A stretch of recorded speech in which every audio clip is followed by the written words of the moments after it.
राजा जनक और रानी सुनैना की बेटी सीता विदेहा की राजकुमारी थी। वो पैलेस में अपनी बहन उर्मिला और कजिन्स मांडवी, श्रुति, कीर्ति के साथ रहती थी।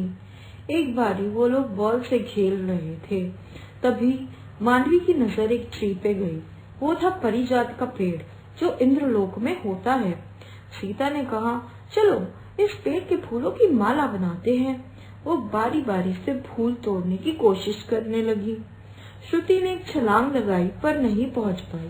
उर्मिला ने पेड़ हिलाने की कोशिश की पर नहीं हिला पाई। मांडवी ने पेड़ क्लाइंब करने की कोशिश करी पर नहीं कर पाई।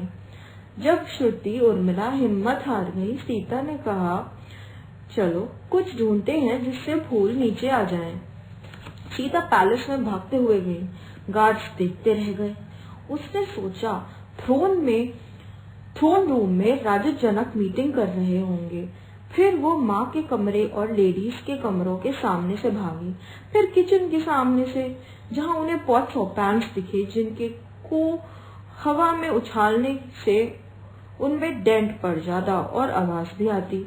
वो सीढ़ियां चढ़ के अपने बेडरूम में पहुंची, पर लकड़ी के खिलौनों को देख के उन्होंने सोचा कि हवा में उछालने से ये टूट जाएंगे।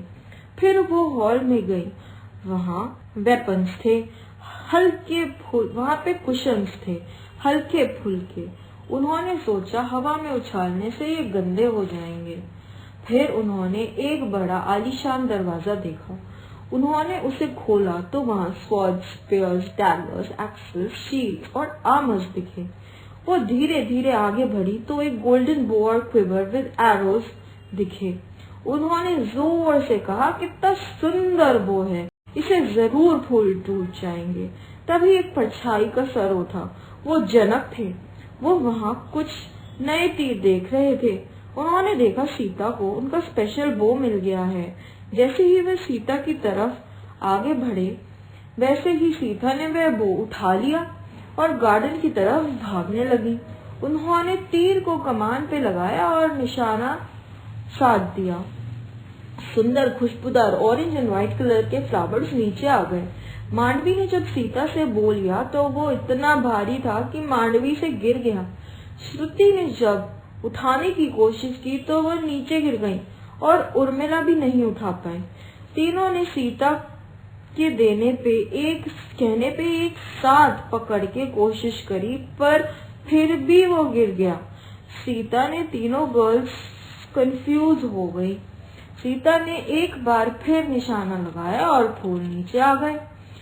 तीनों गर्ल्स गोल गोल खेलने लगी। तीनों ने सोचा ये मैजिकल बो ही होगा। तभी राजा जनक आ गए और उन्होंने कहा कि यह बो पिनाका शिवजी का है। एक बार शिवजी को प्रजापति दक्ष और देवताओं ने एक यज्ञ में डिसरिस्पेक्ट किया था।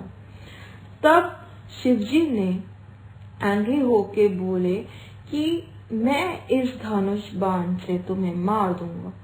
जब देवताओं ने माफी मांगी तो उन्होंने उन्हें माफ कर दिया और ये बो दे दिया।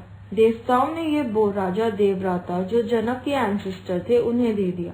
इस बो को कोई नहीं उठा सका था, सिर्फ सीता ने ही ये कर पाई थी।